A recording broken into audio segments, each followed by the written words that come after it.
Your girlfriend's favorite DJ. Prime Minister of Canada has just declared the American egg industry doomed. Not threatened, not facing challenges, but doomed. Standing at a podium in Ottawa with Canadian and provincial flags behind him, his exact words were broadcast live to the world. The American egg industry, in its current form, cannot survive what is coming. And the United States has no one to blame but itself. For decades, America viewed its northern neighbor as polite, quiet, and economically subordinate. That assumption has just been completely shattered on the global stage. Donald Trump's response was neither measured nor strategic. Within 2 hours, he posted a 6-part tirade calling the Canadian leader delusional, a failed banker, and a man who wouldn't know a chicken from a trade deal.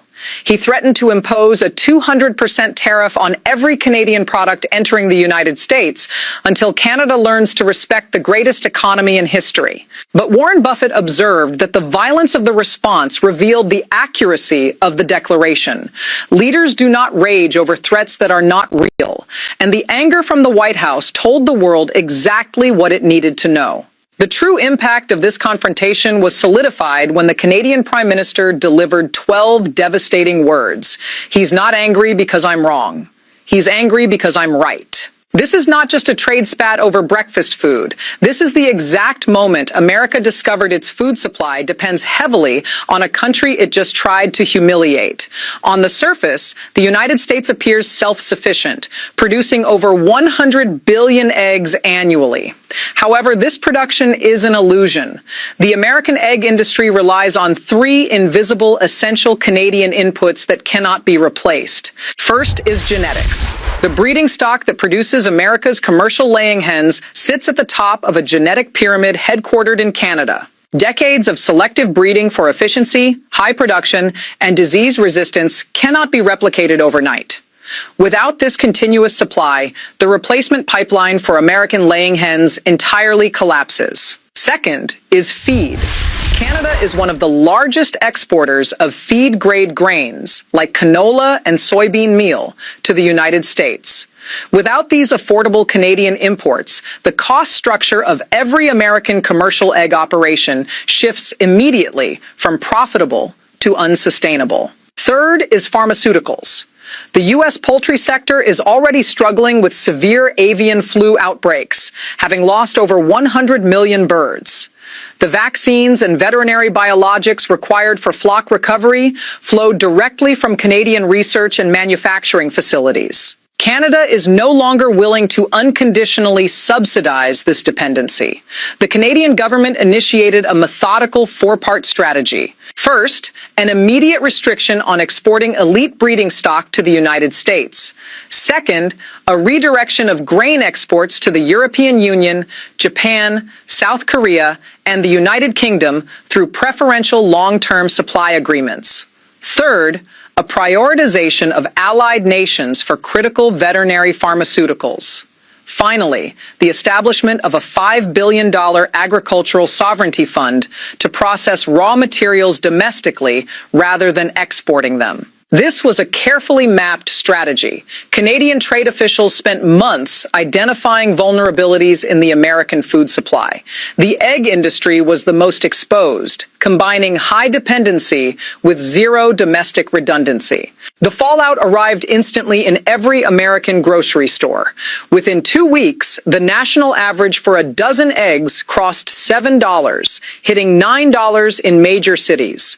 Food manufacturers, bakeries, and restaurant chains began slashing menus and raising prices. The American Egg Board called the situation an unprecedented supply chain emergency. Even conservative agricultural states began to break with the administration. Republican governors and farm state senators expressed panic as their producers faced imminent bankruptcy without Canadian feed and vaccines. A poultry farmer in Georgia summarized the crisis simply: "My birds eat Canadian feed, my chicks come from Canadian genetics, and my government started a trade war without asking what it would do to my livelihood." As Warren Buffett pointed out, the issue is a catastrophic design flaw. For decades, the United States optimized its food supply for efficiency and low cost, completely ignoring resilience. It built a single point of failure system. In good times, relying on a sole supplier looks highly profitable. In bad times, it becomes fatal.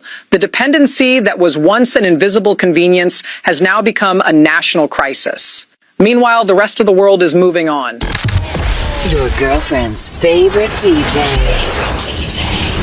What does it look like when you're called by God? It looks lonely because you're going to lose everything that doesn't belong.